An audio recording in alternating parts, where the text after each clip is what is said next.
సమయంలో చిన్న ప్రార్థన చేసుకుందాం. పరిశుద్ధ దేవా, మీకు వందనాలు స్తోత్రాలు చెల్లించుకుంటూ ఉన్నాం. ఈ రాత్రికాల సమయంలో నా తండ్రి ప్రభువా, మీ యొక్క వాక్యం ముందు మేమున్నాం. నాయనా ప్రభువా, మీ వాక్య సత్యాలను ఉన్నట్టుగా మేము అర్థం చేసుకోవడానికి మాకు నడిపింపును దయచేయమని అడుగుచున్నాం. ప్రభువా, మీకు వందనాలు స్తోత్రాలు. ఈ రాత్రికాల సమయంలో నా తండ్రి, మీ యొక్క వాక్యము వినాలి, నేర్చుకోవాలి అనేటువంటి ఆసక్తితో వచ్చిన వారిని అందరినీ కూడా మీరు జ్ఞాపకం చేసుకోండి. వారితో మీరు మాట్లాడమని అడుగుచున్నాం. ప్రభువా, మీకు వందనాలు స్తోత్రాలు. పరిశుద్ధాత్ముడా, సమస్తమును కూడా మీ యొక్క జ్ఞాపకంలోనికి నేను తెచ్చేదును అని మీ మాటల్లో మీరు రాయించి ఉన్నారు. ఈ రాత్రి నా తండ్రి ప్రభువా, మీ యొక్క వాక్యాన్ని మేము ధ్యానిస్తూ ఉండగా సమస్తమైనటువంటి ఆటంకములను తొలగించండి, సహాయం చేయమని మీరే కృప చూపించి ముందుకు నడిపించమని మా ప్రార్థన యేసునామములో అడుగుచున్నాం తండ్రి, ఆమేన్. వాక్యాన్ని మనం చదువుకుందాం. అపోస్తలుడైన పౌలు ఫిలిప్పీయులకు రాసిన పత్రిక 2వ అధ్యాయం. అపోస్తలుడైన పౌలు ఫిలిప్పీయులకు రాసిన పత్రిక 2వ అధ్యాయాన్ని చదువుతూ ఉన్నాం. 5వ వచనం నుంచి. క్రీస్తు యేసునకు కలిగిన ఈ మనస్సు మీరును కలిగియుండుడి. ఆయన దేవుని స్వరూపము కలిగిన వాడై ఉండి దేవునితో సమానముగా ఉండుట విడిచిపెట్టకూడని భాగ్యమని ఎంచుకొనలేదు కానీ మనుష్యుల పోలికగా పుట్టి దాసుని స్వరూపమును ధరించుకుని తన్ను తానే రిక్తునిగా చేసుకొనెను.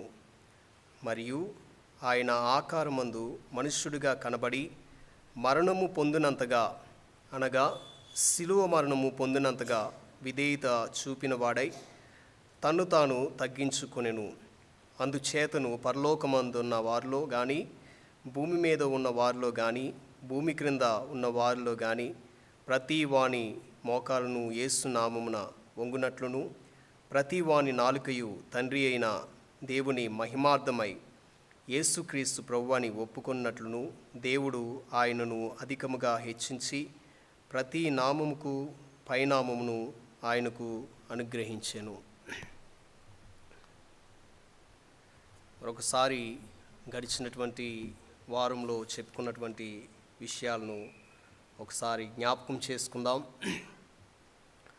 క్రీస్తు యొక్క మరణం గురించి మనం మాట్లాడుతూ ఉన్నప్పుడు 2 గ్రీకు పదాలు చాలా ప్రాముఖ్యమైనటువంటివి. మొదటిది యాంటై అనేటువంటి గ్రీకు పదము, దానికి కొరకు అనేటువంటి అర్థం వస్తుంది. నా కొరకు, ఇన్స్టెడ్ ఆఫ్ మీ, నాకు బదులుగా అనేటువంటి 2 పదాలు కూడా చాలా ప్రాముఖ్యమైనవి.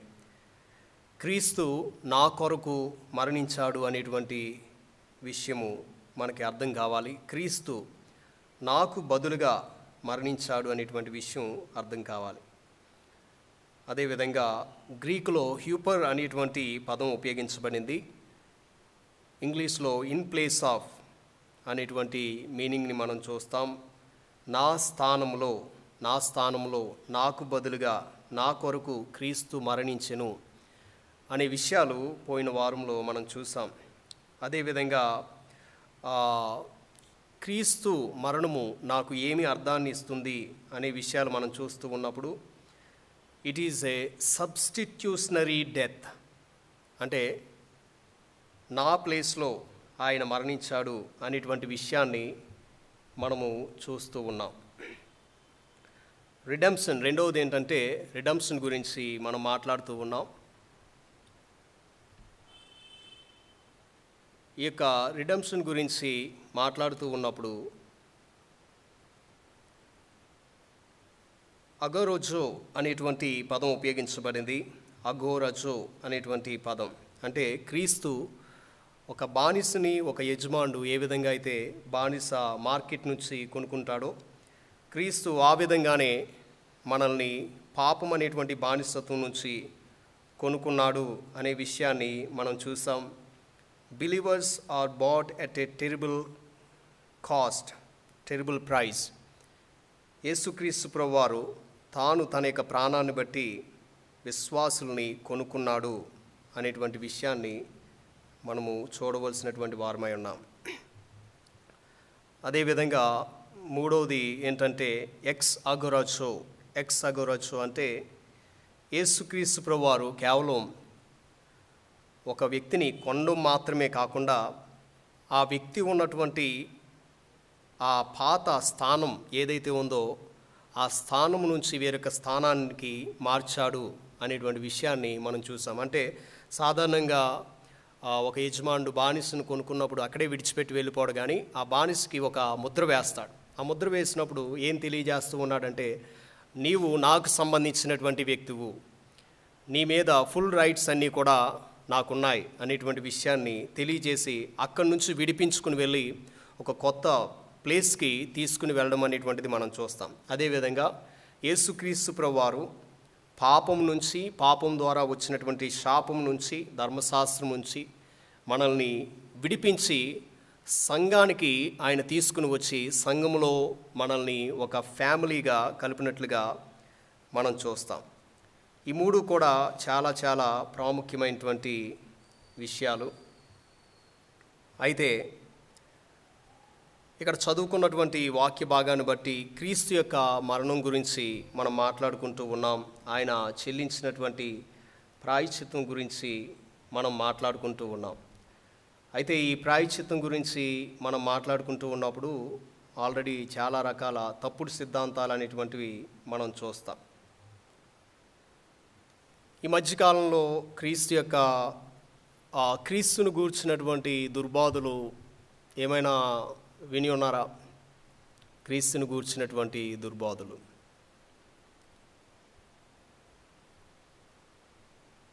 ఆయన యొక్క మరణం గురించి కానీ, లేకపోతే ఆయన యొక్క డీటీ గురించి, దైవత్వం గురించి కానీ ఏమైనా దుర్బోధలు విని ఉన్నారా? సంఘ చరిత్రలో ఎంతోమంది గొప్ప గొప్ప థియోలాజియన్స్ వాళ్ళు చేసినటువంటి కాంట్రిబ్యూషన్ సంఘానికి, సార్వత్రిక సంఘానికి అది ఎంతో మేలు చేసినప్పటికీ కొన్ని చోట్ల కొన్ని పొరపాట్లు అనేటువంటివి జరగడం జరిగింది. కొన్ని పొరపాట్లు చోటు చేసుకున్నాయి. ఈ సిద్ధాంతాలని ఫామ్ చేయడంలో కొన్ని పొరపాట్లు చోటు చేసుకున్నాయి. సో కాబట్టి మనము ఆ సిద్ధాంతాన్ని తప్పనిసరిగా స్టడీ చేయాలి. ఒక సంఘంగా ఇది ఒక వ్యక్తి యొక్క అభిప్రాయమే కావచ్చు. ఆ యొక్క అభిప్రాయాన్ని, ఒక డాగ్మాని వాళ్ళు ఏం చేశారంటే ఒక సిద్ధాంతంగా తయారు చేశారు. ఈ సిద్ధాంతాన్ని కొన్ని సంఘాల వారు అవలంబించడం, వాక్యాన్ని సరిచూసుకోకపోవడం, వాక్యంతో సరిచూసుకోకపోవడం అనేటువంటిది సంఘంలో చాలా రకాల తప్పుడు బోధలకి అవకాశం ఇచ్చింది. సో కాబట్టి ఈరోజు ఇక్కడ రాయబడినటువంటి వాక్య భాగంలో మనం చూసినట్లయితే క్రీస్తు యొక్క మరణం గురించి మనం చూస్తూ ఉన్నాం. ఈ యొక్క మరణం గురించి మాట్లాడుతూ ఉన్నప్పుడు దీన్ని మనం అటోన్మెంట్ అంటాం. అటోన్మెంట్ అంటే ప్రాయశ్చిత్తం. పాత నిబంధన గ్రంథంలో కూడా ఈ యొక్క కాన్సెప్ట్ని మనం చూడవచ్చు. డే ఆఫ్ అటోన్మెంట్ అంటాం. ఈ యొక్క డే ఆఫ్ అటోన్మెంట్ రోజున ఏం జరుగుతుందంటే ప్రధాన యాజకుడు అతి పరిశుద్ధమైనటువంటి స్థలంలోనికి వెళ్తాడు. అది కేవలం సంవత్సరానికి ఒక్కరోజు మాత్రమే. సో ఈ యొక్క డే ఆఫ్ అటోన్మెంట్ కానీ, లేకపోతే అటోన్మెంట్, పాత నిబంధన గ్రంథంలో ఉన్నటువంటి యొక్క అటోన్మెంట్ దేన్ని సూచిస్తుందంటే యేసుక్రీస్తు ప్రభువారు చేసేటువంటి ఆ యొక్క పర్ఫెక్ట్ అటోన్మెంట్ని అది సూచిస్తూ ఉంది. అయితే ఈ యొక్క ప్రాయశ్చిత్తాన్ని గురించి రకరకాల థియరీస్ ఉన్నాయి. వాటిని మనం చూడాలి తప్పనిసరిగా. ఎందుకంటే చాలా రకాల థియరీస్ ఉన్నాయి. మనం దేన్ని నమ్మాలి, దేన్ని నమ్మకూడదు అనేటువంటిది వాక్యం ద్వారా మనం చూసుకోవాలి. మొట్టమొదటిది ఏంటంటే ర్యాన్సమ్ టు శాటర్న్ థియరీ అనేటువంటిది ఒకటి ఉంది. Ransom to Saturn theory. ఈ యొక్క థియరీని ఎవరు డెవలప్ చేశారంటే ఒరిగెన్ అనేటువంటి ఒక థియోలాజియన్ దీన్ని డెవలప్ చేయడం జరిగింది. సుమారుగా ఆయన 185 to 254 ఆ ప్రాంతానికి సంబంధించినటువంటి ఆయన. తర్వాత దీని యొక్క ప్రొపోనెంట్స్ ఇంకా చాలామంది ఉండవచ్చు, ప్రస్తుత సంఘాల్లో కూడా ఉండవచ్చు. ప్రస్తుత సంఘాల్లో కూడా ఇలాంటి దుర్బోధలు జరుగుతూ ఉంటాయి. అయితే అఫ్కోర్స్ మనం వాళ్ళని దుర్బోధకులుగా మనము వాళ్ళని డిక్లేర్ చేయడం లేదు, కానీ వాళ్ళందరూ కూడా గొప్ప గొప్ప థియోలాజియన్స్. సంఘంలో, ఆదిమ సంఘంలో ఈ యొక్క సిద్ధాంతాలు అనేటువంటివి సంవత్సరాలు గడుస్తూ ఉండగా దాని యొక్క ఫార్మేషన్ అనేటువంటిది మనం చూస్తాం, దాని యొక్క రిఫైన్మెంట్ అనేటువంటిది మనం చూస్తాం. సో కాబట్టి ఇక్కడ ఒరిజిన్ అనేటువంటి థియోలాజియన్, లేకపోతే సెయింట్ అగస్టిన్ అనేటువంటి థియోలాజియన్, వీళ్ళందరూ కూడా గ్రేట్ థియోలాజియన్సే. వాళ్ళు ప్రవేశపెట్టినటువంటి ఆ యొక్క డాగ్మాస్ ప్రకారంగా అటోన్మెంట్ని గూర్చి ఒక సిద్ధాంతాన్ని వీళ్ళు రాయడం జరిగింది. ఈ సిద్ధాంతం ప్రకారంగా వీళ్ళు ఏం చెప్తారంటే, మనుషుల్ని అపవాది బంధించాడు, బానిసలుగా అపవాది మనుషుల్ని బంధించాడు కాబట్టి అపవాది నుంచి దేవుడు మనుషుల్ని విడిపించుకోవాలి. మనుషుల్ని అపవాది బంధించాడు, అపవాది నుంచి దేవుడు మనుషుల్ని విడిపించుకోవాలి. కాబట్టి ఎవరికి వెల చెల్లించాలి అంటే అపవాదికి వెల చెల్లించాలి అనేటువంటిది సిద్ధాంతం ఇది. సో క్రీస్తు మరణించాడంటే ఎవరి కొరకు మరణించాడు అంటే అపవాది నుంచి మనుషుల్ని రక్షించుకోవడానికి క్రీస్తు మరణించాడు. అంటే ఫైనల్గా వెల ఎవరికి చెల్లించాడు అంటే అపవాదికి చెల్లించాడు అనేటువంటి సిద్ధాంతం. అయితే వాక్య పరిశీలన చేసినప్పుడు, వాక్యాలతో సరిచూసినప్పుడు ఈ యొక్క సిద్ధాంతము తప్పుడు సిద్ధాంతము అనేటువంటి విషయం మనకి అర్థమవుతుంది. దీనికి రెస్పాన్స్ ఏంటంటే మనం చూడవచ్చు, అక్కడ మనుష్యుడు పాపం చేసిన తర్వాత అపవాదికి ఏమీ జరగలే, అపవాదికి హ్యాపీనెస్సే, అపవాదికి సంతోషమే. ఓకేనండి. ఎవరు బాధపడ్డారు? ఆదాము అవ్వలు పాపం చేసిన తర్వాత ఎవరు బాధపడ్డారు? ఎవరు హృదయంలో నొచ్చుకున్నారు అంటే దేవుడు నొచ్చుకున్నాడు, దేవుడు బాధపడ్డాడు. దేవుడు పరిశుద్ధుడు. ఆయన పాపాన్ని చూస్తూ ఊరికనే బైపాస్ చేసి వెళ్ళిపోవడం. ఆయన ప్రేమించేటువంటి దేవుడు, అట్ ద సేమ్ టైం ఆయన పరిశుద్ధుడు అనేటువంటి విషయం మనకి అర్థం కావాలి. అయితే మనుష్యుడు పాపం చేసినప్పుడు ఎవరు అఫెండ్ అవ్వారు అంటే దేవుడు అఫెండ్ అయ్యాడు, దేవుని యొక్క పరిశుద్ధత అఫెండ్ అయినట్లుగా మనం చూస్తాం ఇక్కడ. సో కాబట్టి ఈ యొక్క సిద్ధాంతం ప్రకారంగా ఒకవేళ క్రీస్తు మనిషిని విడిపించడానికి చనిపోయాడు అంటే అపవాదికి ఆ శక్తి లేదు. అంటే మనుషుని ఒక స్వతంత్రునిగా చేయడానికి కానీ, లేకపోతే మనుషుని ఒక స్వేచ్ఛాపరునిగా చేయడానికి కానీ అపవాదికి ఆ శక్తి లేదు. దేని నుంచి అంటే పాపం నుంచి. ఈ యొక్క శక్తి ఎవరికి ఉంది అంటే కేవలం దేవునికి మాత్రమే ఉంది. అందుకనే ఒక మాట చెప్తాడు ఆయన, మీరు సత్యాన్ని తెలుసుకుంటారు, సత్యం మిమ్మల్ని స్వతంత్రులుగా చేస్తుంది. కేవలం దేవునికి మాత్రమే ఆ యొక్క శక్తి ఉంది మనుషుల్ని స్వతంత్రునిగా చేయడానికి. ఎక్కడైనా సంఘాల్లో ఈ విధంగా కొన్ని తప్పుడు బోధలు ప్రచారం అవుతూ ఉంటాయి. కాబట్టి సంఘంగా మనం దీని నుంచి చాలా జాగ్రత్త పడాలి. This theory is false because it makes Satan the benefactor of Christ death. Cross was a judgement on Satan. అంటే క్రీస్తు యొక్క మరణం, యేసుక్రీస్తు ప్రభువారు తాను తగ్గించుకుని రిక్తునిగా ఈ యొక్క లోకానికి ఎందుకు వచ్చారు అంటే కేవలం సాతానికి మూల్యం చెల్లించడానికి అనేటువంటిది ఈ థియరీ తెలియజేస్తుంది. కానీ ఈ యొక్క థియరీ రాంగ్. కొన్ని చర్చెస్లో కూడా కొంతమంది బోధకులు, అవగాహన లేనటువంటి బోధకులు లేదా ప్రీచర్స్ ప్రీచ్ చేస్తూ ఉంటారు. ఓకేనండి. అపవాది నుంచి నిన్ను విడిపించడానికి క్రీస్తు చనిపోయెను అని అంటాడు. అవునా? అపవాది యొక్క బంధకాలలో నుంచి మనల్ని విడిపించడానికి క్రీస్తు చనిపోయాడు అనేటువంటి ప్రసంగాలు, అనేటువంటి స్టేట్మెంట్స్ మనం చూస్తూ ఉంటాం. కానీ అది రాంగ్. ఈ యొక్క ర్యాన్సమ్ ఎవరికి చెల్లించాడు? ఆయన యేసుక్రీస్తు ప్రభువారు సేవ చేయించుకోవడానికి రాలేదు, కానీ సేవ చేయడానికి ఈ లోకానికి వచ్చాడని వాక్యంలో రాస్తుంది. అనేకుల కొరకు విమోచన క్రయధనముగా తన ప్రాణాన్ని పెట్టడానికి వచ్చాడు. అయితే ఈ యొక్క పేమెంట్ అనేటువంటిది ఎవరికి చెల్లించారంటే దేవునికే. ఈ పేమెంట్ చెల్లించడం అపవాదికి కాదు. సో కాబట్టి ఈ యొక్క సిద్ధాంతం ప్రకారంగా అపవాది హీరో అయిపోతాడు ఇక్కడ. ఓకేనండి. అపవాదిని హీరో చేసి మాట్లాడుతూ ఉంటారు చాలామంది ప్రసంగాల్లో కూడా. అయితే అపవాదికి దేవుడు తీర్పు తీర్చాడు, సిలువు మీద అపవాదికి దేవుడు తీర్పు తీర్చాడు అనేటువంటి విషయం మనకి అర్థం కావాలి. గుర్తుపెట్టుకోండి, యేసుక్రీస్తు ప్రభువారు మూల్యాన్ని చెల్లించింది అపవాదికి కాదు. ఈ విషయం మనం గుర్తుపెట్టుకోవాలి. రెండో థియరీ ఏంటంటే రీక్యాప్చులేషన్ థియరీ అంటారు దీన్ని. పునశ్చరణ సిద్ధాంతం రీక్యాప్చులేషన్ థియరీ అంటే ఏదైనా ఒకటి జరిగినప్పుడు దాన్ని సమ్మరైజ్ చేయమంటే మనం ఏం చేస్తామంటే మెయిన్ పాయింట్స్ తీసుకుని దాన్ని సమ్మరైజ్ చేస్తాం. సో అలాగే ఈ యొక్క సిద్ధాంతం ప్రకారంగా యేసుక్రీస్తు ప్రభువారి యొక్క పరిచర్ని కానీ లేకపోతే ఆయన యొక్క మరణాన్ని కానీ జనన మరణ పునరుద్ధరణలు వాటిని దృష్టిలో పెట్టుకుని ఈ యొక్క సిద్ధాంతం ప్రకారం కొన్ని మెయిన్ పాయింట్స్ తీసుకుని ఈ యొక్క సిద్ధాంతాన్ని రూపొందించడం జరిగింది. This theory was advanced by Irenaeus అనేటువంటి థియోలాజియన్. ఈయన కూడా సంఘ చరిత్రలో చాలా ప్రాముఖ్యత వహించినటువంటి వ్యక్తి.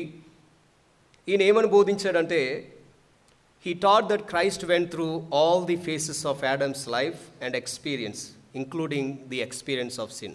ఏమని చెప్పాడంటే మనం క్రీస్తుని కడపటి ఆదాం అంటాం, అవునా కదా? క్రీస్తుని కడపటి ఆదాం అంటాం, మనం అన్నాం కదా, బైబిలే చెప్తుంది. సో కాబట్టి ఈయన యొక్క థియాలజీ ప్రకారంగా ఈ సిద్ధాంతాన్ని ఏమని రూపొందించాడంటే క్రీస్తు ప్రభువారు యేసు ప్రభువారు ఆదాము తన యొక్క జీవితకాలంలో ఎన్ని ఫేసెస్ గుండా వెళ్ళాడో, తన యొక్క లైఫ్లో ఎలాంటి ఎక్స్పీరియన్స్ గుండా వెళ్ళాడో యేసుక్రీస్తు ప్రభువారు కూడా అలాంటి ఎక్స్పీరియన్స్ గుండానే వెళ్ళారు. యేసుక్రీస్తు ప్రభువారు కూడా అలాంటి ఎక్స్పీరియన్స్ గుండానే వెళ్ళారు, ఇంక్లూడింగ్ సిన్ అంటే పాపాన్ని కూడా ఆయన అనుభవించాడు. ఎందుకంటే పాపాన్ని అనుభవించకుండా ఆయన పాపాన్ని జయించలేడు కదా అని ఈ సిద్ధాంతాన్ని వాళ్ళు ప్రపోజ్ చేయడం జరిగింది. ఇది ఎంతవరకు కరెక్ట్ అంటారు? ఓకేనండి.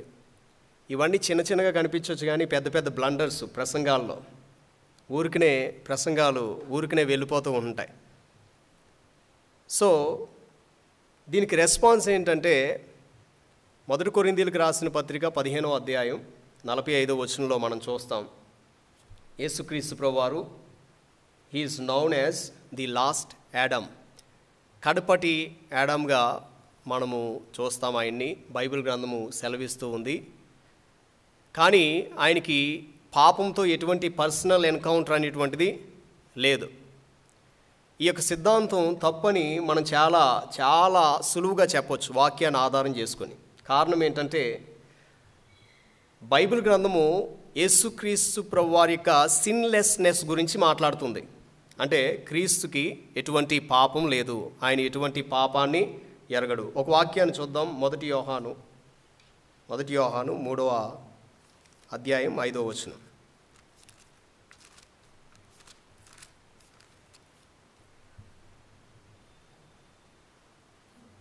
మూడవ అధ్యాయం 5వ వచనం. పాపములను తీసివేయుటకై ఆయన ప్రత్యక్షమాయనని మీకు తెలియను, ఆయన యందు పాపమేమియూ లేదు. ఆయన యందు పాపమేమీ కూడా లేదు. వాక్యం చాలా స్పష్టంగా తెలియజేస్తూ ఉంది, ఆయన యందు పాపమేది లేదు. ఇంకొక చోట మనం చూసినట్లయితే యోహాను సువార్తలో ఒక చోట యేసుక్రీస్తు ప్రభువారు తెలియజేస్తారు.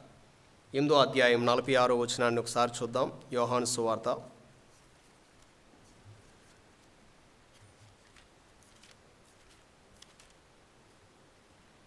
8వ అధ్యాయం 46వ వచనం. యోహాను సువార్త 8వ అధ్యాయం 46వ వచనంలో ఈ విధంగా రాయింది, నా యందు పాపమున్నదని మీలో ఎవడు స్థాపించును. నా యందు పాపమున్నదని మీలో ఎవడు స్థాపించును. So Bible is talking about the sinlessness of Christ. యేసుక్రీస్తు ప్రభువారు పాపము లేనివారు అనే విషయం బైబిల్ గ్రంథం మాట్లాడుతూ ఉంది. సో ఈ ఒక్క వచనాన్ని తీసుకుని ఈ యొక్క సిద్ధాంతాన్ని ప్రతిపాదించడం అనేటువంటిది జరిగింది. యేసుక్రీస్తు ప్రభువారు కడపటి ఆదామైతే తప్పనిసరిగా ఆదాం వెళ్ళినటువంటి ఫేసెస్ గుండా యేసుక్రీస్తు ప్రభువారు వెళ్ళి ఉండాలి. అప్పుడు మాత్రమే పాపాన్ని ఆయన జయించగలడు అనేటువంటి సిద్ధాంతం. This is wrong. ఎందుకంటే అటోన్మెంట్ ఏదైతే ఉందో, ప్రాయశ్చిత్తం ఏదైతే ఉందో, యేసుక్రీస్తు ప్రభువారు సిలువపై మరణించడాన్ని ప్రాయశ్చిత్తం అంటారు. ఓకేనండి, అటోన్మెంట్ అంటారు. ఈ యొక్క అటోన్మెంట్ ఏదైతే ఉందో, ఈ యొక్క అటోన్మెంట్ని ఈ యొక్క థియరీ నెగ్లెక్ట్ చేస్తూ ఉంది. అంటే ఒక మాటలో చెప్పాలంటే యేసుక్రీస్తు ప్రభువారి యొక్క ఈ యొక్క హ్యూమానిటీని ఈ యొక్క సిద్ధాంతం గుర్తిస్తుంది, కానీ యేసుక్రీస్తు ప్రభువారి యొక్క డివినిటీని ఈ యొక్క సిద్ధాంతం గుర్తించట్లేదు. సో మనం ఆల్రెడీ మాట్లాడుకున్నాం హైపోస్టాటిక్ యూనియన్ గురించి, the two natures of Christ in one person.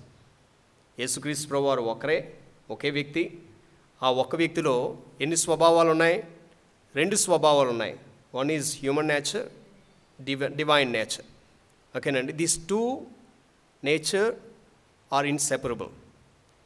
So వీటి గురించి మాట్లాడుతూ ఉన్నప్పుడు ఈ యొక్క సిద్ధాంతాన్ని నమ్మితే జరిగేటువంటి ప్రమాదం ఏంటంటే, ఈ యొక్క సిద్ధాంతం కేవలం హ్యూమానిటీనే ఎంఫసైజ్ చేసి చెప్తుంది, డివినిటీని ఎంఫసైజ్ చేయట్లేదు. సో కాబట్టి ఫైనల్గా చెప్పాలంటే యేసుక్రీస్తు ప్రభువారు ఆయన పాపం చేశాడు. ఈ మధ్యకాలంలో మీరు యూట్యూబ్ చూడండి, చాలామంది పాపులర్ స్పీకర్స్గా పేరుగాంచిన వాళ్ళు ఇలాంటి మాటలు మాట్లాడుతూ ఉన్నారు.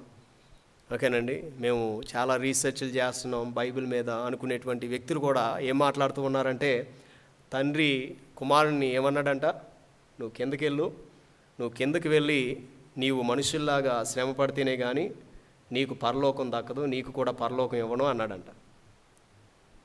ఓకేనండి, దైవ దూషణ, అది బ్లాస్ఫమీ అంటారు. It is a falls doctrine. So చాలామందికి అది చాలా జ్ఞానంగా అనిపిస్తుంది, ఎందుకంటే వాళ్ళు యూజ్ చేసేటువంటి వొకాబులరీ ఆ విధంగా ఉంటుంది, వాళ్ళు మాట్లాడేటువంటి స్లాంగ్ ఆ విధంగా ఉంటుంది. ఈ రోజుల్లో ఏంటంటే అందరూ చాలా బిజీ అయిపోతున్నారు కాబట్టి ఇలాంటి విషయాలు ఓకే విన్నామా లేదా అన్నట్లుగా వెళ్ళిపోయేటువంటి పరిస్థితి ఉంది. బట్ అది దేనికి ముప్పు తెచ్చి పెడుతుందంటే, మనం యేసు ప్రభువారిని ఏ విధంగా నమ్ముతున్నాం, ఆయన్ని గూర్చినటువంటి అవగాహన ఏంటి, నాలెడ్జ్ ఏంటి అనే దానికి మనం సరి అయిన ట్రాక్లో ఉన్నామా లేదా అనేటువంటి దాన్ని డ్యామేజ్ చేస్తుంది. సో కాబట్టి వాక్య భాగంలో చూస్తూ ఉన్నాం, ఈ యొక్క థియరీ కూడా ఫాల్స్ అని మనం చూస్తూ ఉన్నాం. తర్వాత సిద్ధాంతం ఏంటంటే ఎగ్జాంపుల్ థియరీ. ఈ యొక్క సిద్ధాంతాన్ని ఎవరు ప్రతిపాదించారంటే సోసినస్ అనేటువంటి ఒక వ్యక్తి ప్రతిపాదించాడు. 1539 నుంచి 1604 సంవత్సరం ఈ మధ్యకాలంలో జీవించినటువంటి ఆయన. వీళ్ళందరూ కూడా గొప్ప గొప్ప థియోలాజియన్స్, వాళ్ళు వీధి ప్రీచర్స్ ఏమీ కాదు. ఓకేనండి, చాలా గొప్ప గొప్ప థియోలాజియన్స్. వాళ్ళ యొక్క సిద్ధాంతాల కొరకు వాళ్ళ ప్రాణాలను కూడా అర్పించేశారు, అంత ఖచ్చితం వాళ్ళు. సో ఈ యొక్క సిద్ధాంతం ప్రకారంగా ఈయన ఏంటి ఇచ్చేశాడంటే, death of Christ was unnecessary in atoning for sin. అంటే మనుషుని యొక్క పాపానికి ప్రాయశ్చిత్తం కలిగి చేయాలంటే క్రీస్తు యొక్క మరణం అవసరం లేదని చెప్పాడు. మనుషుని పాపం పోవాలంటే క్రీస్తు మరణించవలసినటువంటి అవసరం లేదు. ఇంకేం చెప్పాడు అంటే, there is no relationship between salvation of sinners and Christ death. అంటే క్రీస్తు మరణానికి పాపుల యొక్క రక్షణకి మధ్య ఎటువంటి సంబంధం లేదు అని ప్రచారం చేశాడు. క్రీస్తు మరణానికి పాపుల యొక్క రక్షణకి మధ్య ఎటువంటి సంబంధం లేదంటారా? చెప్పాలి. మూడో పాయింట్ ఏమని చెప్పాడంటే, Christ was an example of obedience to the point of death. This example should inspire people to reform and live as Christ lived. Example theory అంటారు. అంటే ఇతని యొక్క హోల్ థియాలజీ దేని గురించి మాట్లాడుతూ ఉందంటే, యేసుక్రీస్తు ప్రభువారు ఈ లోకానికి శరీరధారిగా వచ్చారు. ఆయన యొక్క మహిమను విడిచిపెట్టి ఈ లోకానికి తను తాను తగ్గించుకుని ఈ లోకానికి వచ్చారు. ఈ లోకానికి వచ్చి ఒబీడియన్స్ చూపించారు. ఏ విషయంలో ఒబీడియన్స్ చూపించారు? ఆయన ఒబీడియన్స్ చూపించినటువంటి, విధేయత చూపించినటువంటి విధానం ఎలాంటిది అంటే ఆయన్ని సిలువ వేసేసినా కానీ విధేయత చూపించాడు. ఆయన్ని సిలువ వేసినా కానీ విధేయత చూపించాడు. అంటే చనిపోవడానికైనా ఇష్టపడ్డాడు కానీ విధేయత చూపించడంలో తగ్గలేదు. సో కాబట్టి ఈ వ్యక్తి, ఈ థియోలాజియన్ ఏమని ముగించాడంటే, సో యేసుక్రీస్తు ప్రభువారు మరణించడం అనేటువంటిది మన యొక్క సమాజానికి ఒక పాఠం. ప్రతి ఒక్కరూ కూడా నేర్చుకోవాలి. విధేయత అంటే ఏంటో నేర్చుకోవాలని దాన్ని కంక్లూడ్ చేశాడు. విధేయత అంటే ఏంటో నేర్చుకోవాలి. మీరు అబ్జర్వ్ చేశారు లేదా కానీ బైబిల్ గ్రంథాన్ని పలు రకాల పుస్తకాల్లో కోట్ చేస్తూ ఉంటారు, అవునా కదా? ఎంఏ ఇంగ్లీష్ లిటరేచర్ చదివిన వాళ్ళు బైబిల్లో ఉన్నటువంటి కొన్ని పొయిటిక్ లాంగ్వేజ్ అక్కడ ఎంఏ లిటరేచర్లో కనబడుతుంది, అవునా కదా? జోబ్ గురించి కానీ, బుక్ ఆఫ్ జోబ్, ఇంకా కొన్ని విషయాలు మనకు కనబడతాయి. అలాగే బయట ఉన్నటువంటి సెక్యులర్ పుస్తకాల్లో కూడా యేసుక్రీస్తు ప్రభువారు చెప్పినటువంటి మాటలు, నిన్ను వలె నీ పొరుగువాడిని ప్రేమించనేటువంటి మాట కానీ, లేకపోతే నీ శత్రువుని ప్రేమించనేటువంటి మాటలు కానీ, ఇవన్నీ కూడా మనం చరిత్రలో చదువుతాం, అవునా కదా? సో గాంధీజీ గారు ఏమన్నారంటే, నాకు క్రీస్తు అంటే ఇష్టమే కానీ క్రైస్తవులు అంటే ఇష్టం లేదు. ఎందుకంటే కారణం వాళ్ళు ఆయనకులాగా జీవించడం లేదని చెప్పారు. He quoted from the scripture, and one of his movements took place based on the biblical scriptures. ఓకేనండి. సో అహింసని ఆయన ప్రమోట్ చేయలేదు, హింసని ఆయన ప్రమోట్ చేయలేదు. ఓకేనండి. అహింస అనేటువంటి నినాదంతో ముందుకొచ్చాడు, సక్సీడ్ అయ్యాడు. అహింస అనేటువంటి నినాదం ఎక్కడి నుంచి తీసుకున్నాడంటే బైబిల్ నుంచి ఆ కాన్సెప్ట్ని తీసుకుంటా. మిమ్మల్ని హింసించు వారిని ప్రేమించండి అని ఏం చెప్తుంది? ఏ గ్రంథం చెప్తుంది? బైబిల్ గ్రంథమే తెలియజేస్తుంది, యేసుక్రీస్తు ప్రభువారే తెలియజేశారు. సో అలాగే చరిత్రలో చాలామంది, అంటే పొలిటికల్ లీడర్స్ కానీ, లేకపోతే దేశాలని పరిపాలించినటువంటి గొప్ప గొప్ప మేధావులు కానీ, వీళ్ళందరూ కూడా యేసుక్రీస్తు ప్రభువారు చెప్పినటువంటి మాటల్ని కోట్ చేశారు. చాలామంది యేసుక్రీస్తు ప్రభువారిని ఒక గొప్ప హీరో అని, లేకపోతే ఒక గొప్ప బోధకుడని, ఓకేనండి, ఒక గొప్ప జ్ఞానం కలిగినటువంటి ఒక వ్యక్తి కానీ, ఈ విధంగా రకరకాలుగా ఒక్కొక్కరు ఒక్కొక్క వ్యూ పాయింట్లో యేసుక్రీస్తు ప్రభువారిని గౌరవిస్తారు, పరిగణిస్తారు. సో ఈ ఎగ్జాంపుల్ థియరీ కూడా ఏం తెలియజేస్తుందంటే, యేసుక్రీస్తు ప్రభువారు మరణించింది కూడా ఒబీడియన్స్ చూపించడానికి.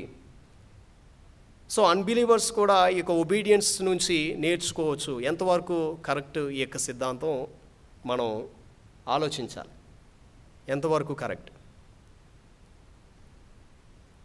అన్బిలీవర్స్ దీని నుంచి నేర్చుకోగలరా? ఒక వ్యక్తి రక్షణ పొందుకోకుండా క్రీస్తుని గూర్చినటువంటి ఆ క్రీస్తుని ఇమిటేట్ చేయగలడా? అసలు మారు మనసు లేకుండా క్రీస్తుని ఎలా ఇమిటేట్ చేయగలరు చెప్పండి? ఒక వ్యక్తి బయట ఏదో కొన్ని రూల్స్కి ఒబీడియన్స్ చూపించినంత మాత్రాన, లేకపోతే సమాజంలో కొంచెం మంచిగా కనిపించినంత మాత్రాన ఈ యొక్క అవిశ్వాసి, దేవుణ్ణి ఎరగనటువంటి వ్యక్తి క్రీస్తు వల్లే నడుచుకుంటున్నాడు అని చెప్పడం సమంజసమైనటువంటి విషయమేనా? సరైనటువంటి విషయమేనా? ఇక్కడ మనం ఏదో నార్మ్స్ గురించి మాట్లాడడం లేదు, కేవలం ప్రిన్సిపల్స్ గురించి మాట్లాడడం లేదు. బయట కూడా అలాంటి ప్రిన్సిపల్స్ ఉండొచ్చు. ఇవన్నీ కూడా based on the Bible we can see lots of principles. ఓకేనండి. కొన్ని కాన్స్టిట్యూషన్స్లో కూడా ఇవన్నీ చూడవచ్చు. ఈ కోడ్స్ కానీ, లాస్ కానీ, ఇవన్నీ కూడా మనం చూడవచ్చు. సో దీని యొక్క రెస్పాన్స్ అనేటువంటిది మనం ఒకసారి చూద్దాం. ఈ యొక్క థియరీలో చాలా ఎర్రర్స్ ఉన్నాయి. ఎందుకంటే scripture emphasises the need for atonement. అంటే యేసుక్రీస్తు ప్రభువారి యొక్క మరణానికి, ఒక పాపి రక్షించబడ్డానికి చాలా చాలా సంబంధం ఉంది. సంబంధం లేకుండా పోలేదు. Romans chapter 3 verse 24. Romans 3 verse 24.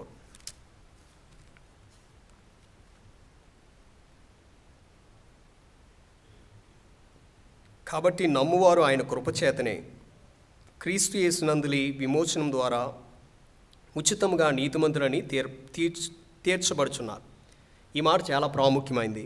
మళ్ళా చదువుతూ ఉన్నాను. కాబట్టి నమ్మువారు ఎవరైనా కానీ, ఎంత పెద్ద మేధావైనా, ఎంత పెద్ద ధనవంతుడైనా, ఎలాంటి నాయకుడైనా, ఎవరైనా కానీ నమ్మువారు ఆయన కృపచేతనే, యేసుక్రీస్తు ప్రభువారు చూపించేటువంటి కృపచేతనే క్రీస్తు యేసునందులి విమోచనము ద్వారా ఉచితముగా నీతిమంతులని తీర్పు తీర్చబడుతున్నారు. So it's talking about his death, ఆయన యొక్క అటోన్మెంట్ గురించి, ఆయన చేసినటువంటి ప్రాయశ్చిత్తం గురించి మాట్లాడుతూ ఉంది. సో కాబట్టి ఈ యొక్క వ్యూ ఏం తెలియజేస్తుందంటే క్రీస్తు యొక్క మరణానికి పాపి యొక్క రక్షణకి ఎటువంటి సంబంధం లేదని తెలియజేస్తుంది. That is wrong. ఇంకొక విషయాన్ని మనం చూసినట్లయితే this view emphasises Christ as an example for unbelievers which is wrong. ఓకేనండి. పేతురు రాసిన మొదటి పత్రిక 2వ అధ్యాయం 21వ వచనాన్ని ఒకసారి చూద్దాం.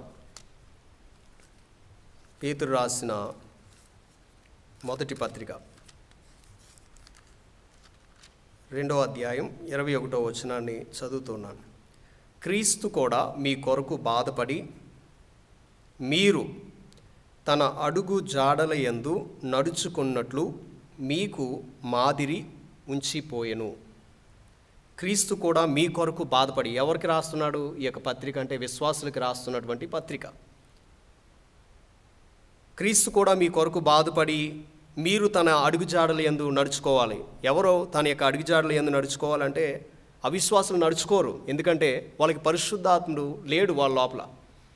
అవిశ్వాసులకి వాక్య జ్ఞానం లేదు. అక్కడ ఇక్కడ 2-3 వచనాలు కోట్ చేయొచ్చు, కానీ అక్కడ ఇక్కడ యేసుక్రీస్తు ప్రభువారిని గూర్చినటువంటి మాటలు 2-3 పొగడ్తలు చెప్పొచ్చు, లేకపోతే ఆయన చేసినటువంటి పనులను అభినందించవచ్చు, కానీ వాళ్ళకి మాదిరి అనేటువంటిది వాళ్ళకి అర్థం కాదు. అడుగుజాడల యందు నడుచుకున్నట్లు మీకు మాదిరి ఉంచిపోయెను. క్రిస్మస్లకి బయట విలేజెస్లో ఏం చేస్తారంటే రాజకీయ నాయకులను పిలుస్తుంటారు, అవునా, రిబ్బన్ కటింగ్ చేయడానికి, లేకపోతే కేక్ కట్ చేయడానికి పిలిచినప్పుడు కొంతమంది ఏం చేస్తారంటే వాళ్ళకి మైక్ ఇస్తారు. వాళ్ళకి మైక్ ఇచ్చినప్పుడు ఏం మాట్లాడతారు? ప్రతి సంవత్సరం మీరు క్రిస్మస్ బాగా చేసుకుంటున్నారు, మాకు కూడా కేకులు పెడుతున్నారు, మేము కూడా మీతో కలిసి సంతోషిస్తూ ఉన్నాం, మీకు ఎలాంటి సపోర్ట్ కావాలన్నా మేము ఇస్తామంటారు. అవునా కాదండి? ఆ మాటలతో పరలోకం వెళ్ళినంత ఫీలింగ్లోకి వెళ్ళిపోతారు కొంతమంది. అంటే పరలోకం వెళ్ళి ఆల్రెడీ ప్రభువుని చూసి వచ్చానన్నంత ఫీలింగ్లోకి. సో ఇవి ఎంతవరకు అసలు వాస్తవమైనటువంటి విషయాలు? They don't know Christ, but we are giving them mic. వాళ్ళకి వాక్య జ్ఞానం లేదు. యేసుక్రీస్తు ప్రభువు వారు ఎందుకు వచ్చారు ఈ లోకానికి, అసలు ఆయన ఏం చేశాడు ఈ లోకానికి వచ్చి అనేటువంటి విషయాల్లో కనీస అవగాహన వాళ్ళకి లేదు. ఓకేనండి. లాస్ట్ ఇయర్ ఎప్పుడో కానీ ఒక చోట ఒక సేవకుడు పెద్ద మీటింగ్ పెట్టాడు. మీటింగ్ పెట్టి ఒక పొలిటీషియన్ పిలిచాడు. ఆ పొలిటీషియన్ మాట్లాడుతూ క్రిస్మస్ గురించే తన యొక్క ప్రసంగంలో చాలాసేపు మాట్లాడాడు, కానీ క్రీస్తు గురించి ఒక్క మాట మాట్లాడలే. క్రీస్తు గురించి ఒక్క మాట మాట్లాడలే. ఎందుకంటే వాళ్ళకి భయం. క్రీస్తు గురించి చెప్పాలంటే వాళ్ళకి భయం. ఎవరు భయపడరు అంటే యేసుక్రీస్తుని కలిగి ఉన్నటువంటి వ్యక్తులు భయపడరు. ఎందుకంటే వాళ్ళలో ఉన్నటువంటి వాడు లోకంలో ఉన్నవానికంటే గొప్పవాడు. ఆ పరిశుద్ధాత్మ శక్తిని ఎవరు కూడా రెసిస్ట్ చేయలేరంట. స్టెఫను ఒక ఆర్డినరీ పర్సన్. ఓకేనండి. తన చుట్టూ కూడా చాలామంది తత్వజ్ఞానం కలిగిన వాళ్ళు, ధర్మశాస్త్ర జ్ఞానం కలిగిన వాళ్ళు మాట్లాడుతూ ఉంటే స్టెఫను మాట్లాడుతున్న మాటలకి వాళ్ళు మాట్లాడేటువంటి మాటలకి చాలా వ్యత్యాసం ఉంది. వాక్యంలో ఏమని రాస్తుందంటే ఆయన ఎందున్నటువంటి ఆత్మని వారు వ్యతిరేకించలేకపోయారు. సో కాబట్టి ఈ యొక్క థియరీ ప్రకారంగా చూసుకుంటే చాలా చర్చెస్ ఇంకా ఈ యొక్క థియరీని పట్టుకుని ఉన్నాయి, ఈ యొక్క తప్పుడు సిద్ధాంతాన్ని పట్టుకుని ఉన్నట్లుగా మనకు కనిపిస్తుంది. ఏమని చెప్తామంటే యేసుప్రభువు వారు మనకు మాత్రమే దేవుడా, వాళ్ళకు కూడా దేవుడు కదా అంటే yes, he's for every one, ఆయన అందరికీ కూడా దేవుడే. కానీ పర్టికులర్గా సంఘంతో మాట్లాడేటప్పుడు సంఘానికి వార్నింగ్ ఇస్తూ ఉన్నాడు. కేవలం సంఘం మాత్రమే ఆయన యొక్క అడుగు జాడల్లో నడుచుకోగలదు. సంఘంలో కూడా మరలా పర్టికులర్గా మాట్లాడుతూ ఉన్నాడు. ఎవరైతే బోర్న్ అగైన్, మారు మనసు పొందినటువంటి వ్యక్తులు మాత్రమే, క్రీస్తుని కలిగి ఉన్నటువంటి వ్యక్తులు మాత్రమే, క్రీస్తు కూడా మీ కొరకు బాధపడి తన అడుగు జాడలు యందు నడుచుకున్నట్లు మీకు మాదిరి ఉంచిపోయిను అనేటువంటి విషయాలు మాట్లాడుతున్నారు. సో కాబట్టి సంఘానికి వెలుపల ఈరోజు బహిరంగంగా కానీ లేకపోతే వేరే చోట్ల కానీ క్రీస్తుని మెచ్చుకునే వాళ్ళు అనేక మంది ఉన్నారు, క్రీస్తుని వ్యతిరేకించే వాళ్ళు అనేక మంది ఉన్నారు. ఏదేమైనప్పటికీ మారు మనసు లేనటువంటి ఒక వ్యక్తి క్రీస్తుని మాదిరిగా ఉంచుకొని నడుచుకోలేడని వాక్య భాగం చాలా చాలా స్పష్టంగా తెలియచేస్తూ ఉంది. యేసుక్రీస్తు ప్రభువారు ఈ లోకానికి ఎందుకు వచ్చారు అంటే ఆయన చెడ్డవారిని మంచివారిగా చేయడానికా? Did he come to this world to make bad people good? ఆయన ఈ లోకానికి ఎందుకు వచ్చాడంటే చెడ్డవారిని మంచివారుగా చేయడానికి కాదు, పాపుల్ని రక్షించడానికి వచ్చాడు ఆయన. ఓకేనండి, పాపుల్ని వారి యొక్క పాపాల నుంచి రక్షించడానికి వచ్చాడు. సో కాబట్టి ఇప్పుడు కేవలం కొన్ని థీరీస్ మాత్రమే, కొన్ని ఫాల్స్ థీరీస్ మాత్రమే మీతో డిస్కస్ చేయడం జరిగింది. అందులో ఫస్ట్ది మళ్ళా ఒకసారి చూద్దాం.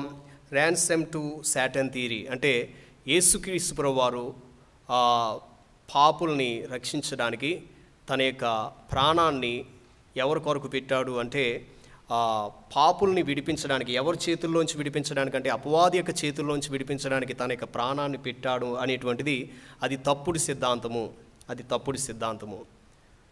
సో దేవునికి ఆ యొక్క ర్యాన్సమ్ అనేటువంటిది చెల్లించాడు. కారణం ఏంటంటే it was God's holiness that was offended. దేవుని యొక్క పరిశుద్ధత అఫెండ్ చేయబడింది. సో కాబట్టి దేవుడు పరిశుద్ధుడు కాబట్టి పాపాన్ని చూస్తూ ఊరుకోడు, పాపాన్ని శిక్షిస్తాడు ఆయన. దేవుని యొక్క ఉగ్రతని పాపుల మీద పడకుండా ఆయన ఏం చేశాడంటే ఆ యొక్క ఉగ్రతని తప్పించాడు. వాక్యంలో ఒక మాట ఉంటుంది, యేసుక్రీస్తు ప్రభువారిని ఎరిగినటువంటి వారి మీద ఆ ఉగ్రత ఆల్రెడీ నిలిచే ఉంది అని వాక్యంలో ఉంటుంది. ఆయన్ని ఎరిగినటువంటి వారి మీద ఆ ఉగ్రత వాళ్ళపై నిలిచే ఉంది.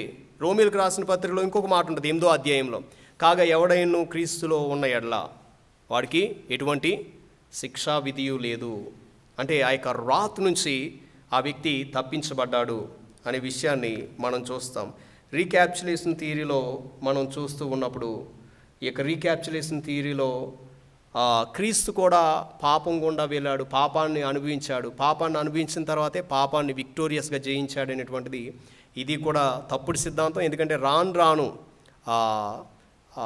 రకరకాల తప్పుడు బోధకులు పుట్టగొడుగుల్లాగా పైకి వస్తూ ఉన్నారు. యూట్యూబ్లో వేల ప్రసంగాలు ఎక్కువగా బయటికి వినబడుతూ ఉంటాయి. సో కాబట్టి వాళ్ళు ఉపయోగించేటువంటి లాంగ్వేజ్ మోసం చేయొచ్చు, కానీ కంటెంట్ని మనం జాగ్రత్తగా పరిశీలించాలి. తర్వాత ఫైనల్గా మనం చూసింది ఏంటంటే ఎగ్జాంపుల్ థియరీ. అంటే యేసుక్రీస్తు ప్రభువారు ఈ లోకానికి అంతలా తాను తగ్గించుకుని వచ్చింది కేవలం మనల్ని రక్షించడానికి కాదు, ఒక ఎగ్జాంపుల్ మనకి పెట్టి పోయాడు ఆయన. మనిషి బేసిక్గా మనిషి మంచోడే. మనిషి మంచోడు కాకపోతే ఇన్ని కనిపెట్టగలుగుతున్నాడా? మనిషి మంచోడు కాకపోతే అన్నదానం చేయగలుగుతున్నాడా? మనిషి మంచోడు కాకపోతే రోడ్లు వేయించగలుగుతున్నాడా? మనిషి మంచోడు కాకపోతే యూనివర్సిటీలు కట్టగలుగుతున్నాడా? ఇవన్నీ కూడా ఓకేనండి. సో వాట్ ఎవర్ మేబీ వాక్యం తెలియజేస్తూ ఉంది, for all have sinned and come short of the glory of God. అందరూ పాపం చేసి దేవుడు అనుగ్రహించేటువంటి మహిమను పొందుకోలేకపోతున్నారు. మనకున్న బిగ్గెస్ట్ టెంప్టేషన్ అనొచ్చు, లేకపోతే ఛాలెంజ్ అనొచ్చు. కొంతమంది ఆ చరిత్రలో నిలిచిపోయినటువంటి వ్యక్తుల్ని మనం వాళ్ళ గురించి చదువుతూ ఉన్నప్పుడు ఇప్పుడు బయట ప్రపంచంలో చాలామంది ప్రవోకింగ్గా అడిగేటువంటి క్వశ్చన్స్ ఏంటంటే, ఇదిగో ఫలానా హిస్టోరియన్ అతడు పరలోకం పోతాడా, నరకానికి పోతాడా? లేకపోతే ఫలానా వ్యక్తి ఇదిగో ఫలానా జాతి ప్రజల కొరకు ఈయన పోరాడాడు, ఆయన పరలోకం పోతాడా, నరకానికి పోతాడా? ఈ యొక్క ప్రశ్నలన్నీ కూడా చాలా చాలా జాగ్రత్తగా దేవుని యొక్క సహాయంతో ఆన్సర్ చేయవలసినటువంటి ఆవశ్యకత ఎంతైనా ఉంది. ఎందుకంటే మన కళ్ళ ముందు కనిపించేవి కొన్నిసార్లు అవి మనుషులు అవ్వచ్చు, లేకపోతే వాళ్ళు సాధించినటువంటి విజయాలు అవ్వచ్చు. ఇవన్నీ కూడా క్రీస్తు యొక్క ప్రాయశ్చిత్తం దగ్గరికి వచ్చేసరికి, still they need God's atoning death. అంటే క్రీస్తు యొక్క మరణం వాళ్ళకి జీవితాల్లో ఒకవేళ దాన్ని అంగీకరించకపోతే వారికి రక్షణ అనేటువంటిది లేదు అని వాక్య భాగం చాలా చాలా స్పష్టంగా తెలియజేస్తుంది. ఈ మాటలు అయిపోయిన తర్వాత లాస్ట్ మాటలో ఆ తర్వాత వచనంలో చెప్తాడు, ఇంకా కొన్ని తప్పుడు సిద్ధాంతాలు ఉన్నాయి, వీటిని మాత్రం మనం గుర్తుపెట్టుకోవాలి. పలానా వ్యక్తి వచ్చి ఇది తప్పుడు సిద్ధాంతం నేను నీకు బోధిస్తున్నానని ఏం చెప్పడు. ఇది జస్ట్ ఒక అభిప్రాయం, ఒక థాట్ని మనలోనికి విసిరుతాడు అంతే. ఒక థాట్ని మనలోనికి విసిరుతాడు. ఇక్కడ ఏమంటాడంటే అందుచేత అంటే దేర్ ఫోర్ అనేటువంటి మాట ఉపయోగించబడింది. దేర్ ఫోర్ పైన చూసినప్పుడు మనకి ఏం కనబడుతున్నాయంటే క్రీస్తు యొక్క హ్యూమిలిటీ కనబడుతుంది. ఆయన తను తాను తగ్గించుకున్నట్లుగా మనం చూస్తూ ఉన్నాం. రిక్తునిగా చేసుకున్నట్లుగా మహిమను విడిచిపెట్టి ఈ లోకానికి ఒక దాసుని వలె వచ్చినట్లుగా మనం చూస్తూ ఉన్నాం. It is talking about his service.